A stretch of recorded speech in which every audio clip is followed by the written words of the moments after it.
네, 한 주간도 평안하셨습니까? 사사기 하나님의 백성 이야기 진행하는 조용호 목사입니다. 오늘도 사사기 말씀 가운데 함께 그 은혜를 나누고자 합니다. 날씨가 많이 변하고 있죠. 또한 11월로 들어서면서 또 이제 겨울을 준비하는 때가 된 것 같습니다. 여러 가지 준비를 하는 가운데 마음 분주함 없이 평안함으로 또한 이 시기를 주님과 함께 동행할 수 있기를 바랍니다. 기도하시고 오늘 사사기 말씀 함께 나누도록 하겠습니다. 사랑과 은혜가 풍성하신 아버지 하나님 감사를 드립니다. 귀하고 복된 이 목요일 아침 또한 주님의 말씀을 청정할 수 있게 하시니 감사를 드립니다. 어려운 시기 보내는 가운데 주님 아버지 주님 말씀을 사모하며 이 시간을 드립니다. 아버지 하나님 우리에게 더욱더 풍성한 은혜로 함께하여 주옵시고 아버지 하나님 언제나 주님을 신실하게 따라갈 수 있는 우리의 삶이 되게 하여 주옵소서. 감사드리오며 예수님의 이름으로 기도하옵나이다. 아멘.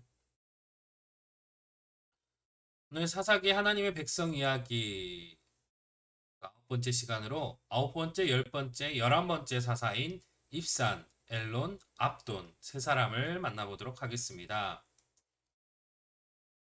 입산, 엘론, 압돈 점점 하나님을 떠나는 백성들의 지도자라는 제목으로 오늘 함께합니다.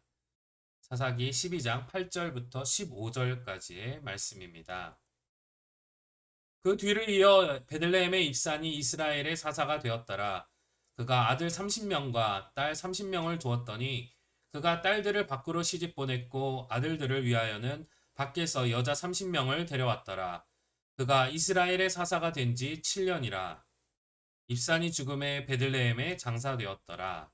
그 뒤를 이어 스불론 사람 엘론이 이스라엘의 사사가 되어 10년 동안 이스라엘을 다스렸더라. 스불론 사람 엘론이 죽음에 스불론 땅 아얄론에 장사되었더라. 그 뒤를 이어 비라돈 사람 힐렐의 아들 압돈이 이스라엘의 사사가 되었더라. 그에게 아들 40명과 손자 30명이 있어 어린 낙이 70마리를 탔더라. 압돈이 이스라엘의 사사가 된 지 8년이라. 비라돈 사람 힐렐의 아들 압돈이 죽음에 에브라임 땅 아멜렉 사람의 산지 비라돈에 장사되었더라. 아멘. 오늘 입산 엘론 또 압돈의 이야기를 함께 합니다. 그 시대를 좀 정리를 해보면요.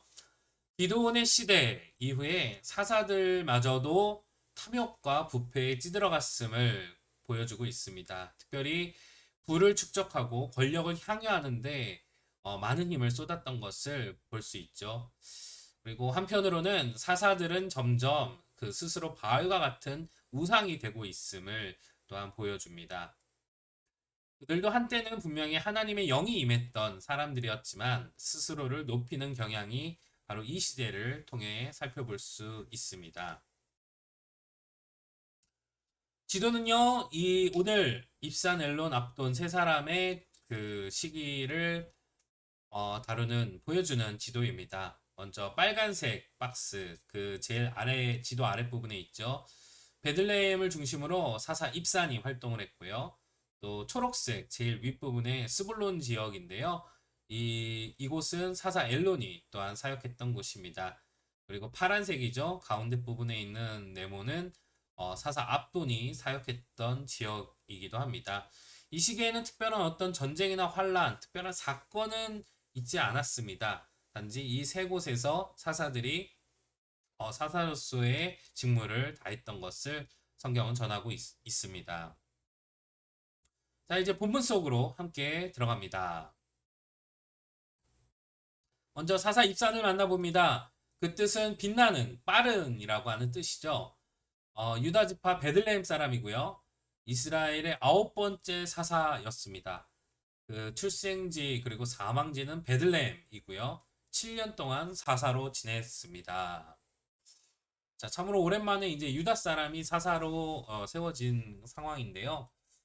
이 입산의 행적이 조금 기가 막힙니다. 딸 30명을 밖으로 시집을 보내고 며느리 30명을 밖에서 데려왔다라고 구절에서 전하고 있습니다. 밖으로 그리고 밖에서 보통 결혼에 관련돼서 이런 표현이 나올 때는 어떤 다른 가문 혹은 다른 지파 그리고 이스라엘이 아닌 다른 부족과 결혼을 하게 됐을 때 통혼할 때에 이 표현들이 나오는데요. 이 문맥상 그리고 당시 역사적 정황상 입산이 이렇게 자녀들을 결혼시키는 모습은 이스라엘 공동체 바깥과 통혼했을 것이라고 이렇게 여겨집니다. 그리고 그 이유는요, 바로 통혼 정책을 통해서 어떤 안보와 안정을 추구했던 것이지요. 네, 안보와 안정을 추구하는 그런 정략 결혼, 국제 통혼이 의도는 나쁘진 않죠. 의도는 좋았는데 정치, 문화, 안보 모두 하나님 한 분만을 의지하는 그 신앙이 약화되고 있음을 보여주고 있습니다. 이것은 당시 이스라엘의 어떤 신앙 의식을 보여주는 것으로 훗날에 솔로몬 왕 그리고 그 이후에 정략 결혼으로 인해서 특별히 국제 결혼으로 인해서 국제적인 외교적인 정략 결혼으로 인해서 우상의 시대가 되고만 왕정 시대의 모습을 고발하고 있는 것입니다. 솔로몬 말기가 그러했고 또 그 이후에 북이스라엘도 그렇고 정략 결혼 국제 정략 결혼 특별히 그 안보와 경제 발전을 위한 그런 어떤 선택들이 결국 주변국의 주변 나라와 부족들의 그 수많은 우상들을 전부 다 믿음의 땅, 믿음의 백성 안으로 다 가져오게 되는 상황을 열었고요. 그 가운데 치열한 그 신앙의 전투, 종교적인 갈등이 계속해서 일어나게 되는 것이 사실 왕정 시대의 모습이죠. 자, 근데 그런 모습의 원인이 되는 것, 그런 어, 신앙의 갈등이 일어나는 전조 현상이 바로 이 입산의 때에 다시 한번 강하게 대두되는 것을 보여주고 있는 것입니다. 그러면서 이제 그 다음으로 바로 성경은 사사 엘론을 소개하고 있습니다. 엘론, 테레빈 나무, 데레빈 나무라고도 하는데요. 그 상수리 나무의 일종입니다. 이 사람은 스불론 지파 사람이고요. 이스라엘의 10번째 사사였습니다. 그 매장지는 아얄론이라고 소개되고 있는데 이곳이 정확히 지금 어디인지는 알 수 없다고 해요. 10년 동안 이스라엘의 사사로 지냈습니다. 그리고 요 짧은 본문에는 나오진 않지만 다음 시간에 만나보게 될 삼손의 시대의 그 서두에 나오는 이야기로 연도를 좀 거꾸로 세어보면은 이쯤부터 블레셋 사람들의 압박, 속박이 시작이 되었고 또 이 사람이 사사로 있는 시기쯤에 삼손이 태어났다라는 것을 알 수 있습니다. 그리고 곧 이어서 사사 압돈이 등장을 합니다. 압돈. 그 이름의 뜻은 종, 하인이라는 뜻이죠. 이스라엘의 지도자, 하나님이 세우신 지도자라는 관점에서 볼 때는 참 의미가 있는 이름인데 이 사람의 행보 역시 대단히 기가 막힙니다. 자, 이스라엘 므낫세 땅의 비라돈 사람 힐렐의 아들이라고 자세하게 소개가 되고 있죠. 근데 이 사람이 므낫세 땅의 비라돈 사람이라고 소개되어 있는데 또 그 뒤에 매장지를 살펴보게 되면 에브라임 땅 아멜렉 사람의 산지 비라돈이라고 또한 기록되어 있어요. 보통 이 시기에 매장지가 그 사람이 활동했던 주요 지역이기가 쉬워서 므낫세 지파라고 많은 그 학자들이 이야기를 하지만 또 혹은 에브라임 지파 사람이 아니었을까라고도 추측을 하고 있습니다. 실제로 이 지도를 보면 이 비라돈이라는 지역이 므낫세 지파와 에브라임 지파의 그 경계선에 있는 지역이기도 하죠. 네, 이스라엘의 11번째 사사였고요. 8년 동안 사사로 지냈습니다. 아까 잠깐 말씀드린 것처럼 압돈의 행적 역시 기가 막힙니다. 압돈에 대한 소개는 마치 그 전에 사사로 있었던 길라 사람 야일처럼 아들 40명과 손자 30명이 모두 어린 나귀를 타고 다닌다는 기록이 있습니다. 사사 야일 때도 설명을 드렸지만 이 당시에 나귀를 타고 다닌다. 나귀. 이것은 오늘날의 정말 고급 승용차를 이야기하는 것이고요. 자, 아들 40명, 손자 30명이 있었다라는 것도 정말 엄청난 놀라운 일이지만은 그들에게 모두 고급 승용차를 사줬다고 생각을 해보세요. 어마어마한 부를 축적하고 또 일가족이 나누고 있음을 알 수 있는 것이죠. 이 시기에 이르러서는 이제 자녀들에게 과도한 부, 그냥 부가 아니라 어떤 그냥 자산이 아니라 과도한 부를 상속하는 사사의 모습을 보여주고 있는 것입니다. 그리고 이것이 비단 사사뿐만 아니라 사사 앞돈으로 대표되는 이스라엘의 전역에 이러한 현상들이 일어나고 있다는 것이죠. 바꿔 얘기하면은 음, 이제 부의 편중 현상이 일어나고 있음을 알 수 있는 것이고요. 하나님이 레위기에서 특별히 레위기 25장에서 어떤 안식년 그리고 희년에 대해서 희년을 통해서 이제 부의 재분배, 왜냐하면 그 모든 땅과 그 소유 모든 그 자산이 하나님의 소유이고 이제 이스라엘 백성들이 그것을 맡겨주시고 누리게 하신 것인데 그 가운데 편중된 현상을 다시 한번 재분배할 수 있는 나눌 수 있어서 가난 사람도 구제받고 부유한 사람도 계속해서 그 부를 유지할 수 있는 여러 가지 율법적인 제도 장치들을 주셨는데 그것이 하나도 지켜지지 않고 있다라고 하는 것을 보여주고 있는 것이고요. 이것이 이제 점차 하나님의 마음, 하나님의 뜻, 하나님의 율법을 떠나서 즉 하나님을 떠나서 백성들이 이제 세상의 원리대로 세상의 가치대로 살고 있음을 보여주고 있는 것이고 사사 압돈을 통해서 이제 사사마저도 더 그러고 있다라고 하는 것을 고발하고 있는 것이죠. 그리고 사실 이 시기를 거치면서 은근슬쩍 아니 조금씩 계속해서 확장되던 블레셋의 속박이 더욱더 가속화되게 되고 바로 뒤이어서 등장하는 이제 삼손의 때에 그 엄청난 속박이 이제 드러나고 있는 것입니다. 자, 새 사사들에 대한 평가를 좀 내려볼까요? 일단 간략한 소개로 이들을 전하고 있습니다. 네, 물론 전쟁도 없었고 큰 환란도 없었던 시기입니다. 바꿔 얘기하면은 외적으로는 분명히 평화로운 시기였던 것이죠. 근데 이런 시기를 다스렸던 사사들에 대해서 긍정적으로 생각할 만한 그 어떤 단서도 없이 오히려 마치 사사라는 직업에 직분이 하나님이 세우신 직분이 아니라 직업에 종사했던 사람처럼 묘사하고 있습니다. 환란이나 구원에 대한 언급이 없고 오히려 입상과 압동 같은 경우에는 부를 축적하고 있는 모습을 보여주고 있는 것이죠. 그러면서 조금 생각해 보게 됩니다. 전쟁이 없는 시대, 평화의 시대였지만 오히려 그 시기에 신앙이 약화되고 지도자마저 과도한 부를 쌓고 유지하는 현상을 보여주고 있는 것이 바로 이 세사사의 시대에 나타나는 모습이고 이것이 비단 사사의 문제가 아니라 이스라엘 전체의 모습이었다.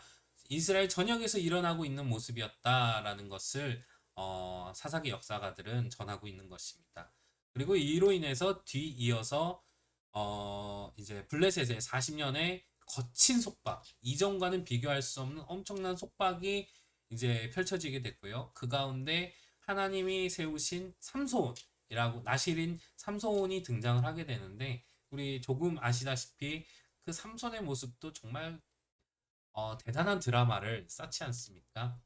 그러니까 환란이 있는 것도 환란에 처하게 된 것도 또 그 환란에서 이스라엘을 구원하기 위해 세워진 사사도 계속해서 무너져 가고 있는 것을 바로 이 새 사사 시대를 통해서 그 전조 현상을 사사기 역사가들은 소개하고 있는 것입니다.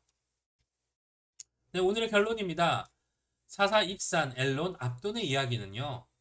회개의 신앙을 보여준 사사 입다 시대 이후에 이스라엘이 다시금 하나님을 잊은 채 과도한 부를 축적하고 세력을 안정화하는 데 주력했음을 보여주고 있습니다. 회개의 신앙을 보여준 사사 입다의 시대라고 그랬는데요. 네, 사사 입다가 사사로 세워지기 직전에는 정말 어마어마한 수의 우상들이 이스라엘 안으로 들어와서 섬겨졌는데 자, 그 모든 우상들을 다 제하여 버리고 회개하고 하나님 앞에 온전히 섰을 때 하나님께서 긍휼히 여기사 이제 사사 입다를 세우시고 놀라운 상황을 통해서 이스라엘을 구원하셨죠. 근데 그런 하나님에 대한 모든 은혜들, 하나님이 역사하심들을 다 잊은 채 이제 평화의 시대 가운데 부를 축적하고 세력을 안정화하는데 참 많은 노력을 했고 그 가운데 하나님을 찾았다라고 하는 그 어떤 이야기도 없고요. 더 놀라운 것은 이 시대를 보면서 하나님이 그 어떤 개입도 하지 않으셨다라는 것이 오히려 더 경계의 말씀으로 받아들여집니다. 그리고 이어지는 삼손의 시대에 보여질 부정적인 모습들을 이 세 사사의 이야기를 통해서 예감하게 하는 것이죠. 네, 오늘 아홉 번째, 열 번째, 11번째 사사였던 입산 엘론 압돈에 대해서 함께 그 이야기를 나누었습니다. 이제 다음 시간에는요, 12번째 사사, 그 유명하고 유명한 삼손을 만나보게 됩니다. 사사기 13장, 14장, 15장, 16장에 걸친 정말 드라마 한 편의 영화의 이야기인데요. 우리 먼저 말씀을 묵상해서 살펴보시길 바라고요. 특별히 그 말씀을 읽을 때 오늘 나누었던 내용, 즉 세력을 안정화하고 또 부를 나누는 그런 일련의 모습들 때문에 이스라엘이 어떤 고통을 받았고 왜 고통받았고 어떤 고통을 받았으며 또 삼손은 왜 저러는가 블레셋은 왜 저러는가에 좀 거기에 포인트를 두고 이 삼손의 이야기를 먼저 묵상할 수 있기를 바랍니다. 오늘 사사기 하나님의 백성 이야기 그 아홉 번째 시간 여기까지입니다. 평화의 시대에 하나님을 잊은 채 살아갔던 점점 하나님으로부터 멀어져가는 그런 안타까운 상황에 대해서 간략하게 전하고 있는 부분들을 살펴보았는데요. 오죽했으면 성경도 그 시기를 좀 간략하게 고발하고 있을까, 다루고 있을까를 좀 묵상해 보게 됩니다. 어, 어려운 시기든 또 평화의 시기든 언제나 하나님 앞에 우리의 중심을 잃지 않고 신실한 모습으로 살아갈 수 있기를 바랍니다. 특별히 삼손 다음 시간에 또 살펴보겠지만 홀로 있을 때 하나님이 마치 보지 않는 것처럼 착각하고 있는 그 순간에도 하나님은 우리를 보고 계시고 우리로 하여금 하나님의 백성답게 살기를 소망하신다라고 하는 것을 우리가 항상 기억하시면서 말씀을 계속해서 묵상해 나갈 수 있기를 바랍니다. 기도하시고 오늘 사사기 이야기 마치도록 하겠습니다. 사랑의 아버지 하나님 감사를 드립니다. 오늘 입산과 엘론과 압돈의 이야기를 살펴보았습니다. 평화의 시대, 하나님이 허락하신 그 평화의 시대였지만 그러나 그 시대에 점점 하나님을 잊은 채 살아가며 오히려 눈앞에 있는 경제적인 이득을 취하고 세상이 보여지고 세상이 요구하는 그런 어떤 세력 안정의 모습들을 또한 행했던 사사들 그리고 그 시기에 이스라엘의 모습을 살펴보게 됩니다. 오늘 우리에게 아버지 하나님 그 말씀이 경계의 말씀이 되게 하여 주옵시고 그런 우에 빠지지 않도록 항상 우리 성령이여 우리를 늘 깨어 있게 하여 주시옵시고 우리로 늘 은혜와 축복으로 함께하여 주시옵소서. 함께하는 시간 가운데 주님 동행하여 주실 줄 믿사옵고 예수님의 이름으로 기도합나이다. 아멘. 네, 오늘 성경 공부 여기까지입니다. 한 주간도 평안하시고요. 또 한 주간 승리하시길 바랍니다.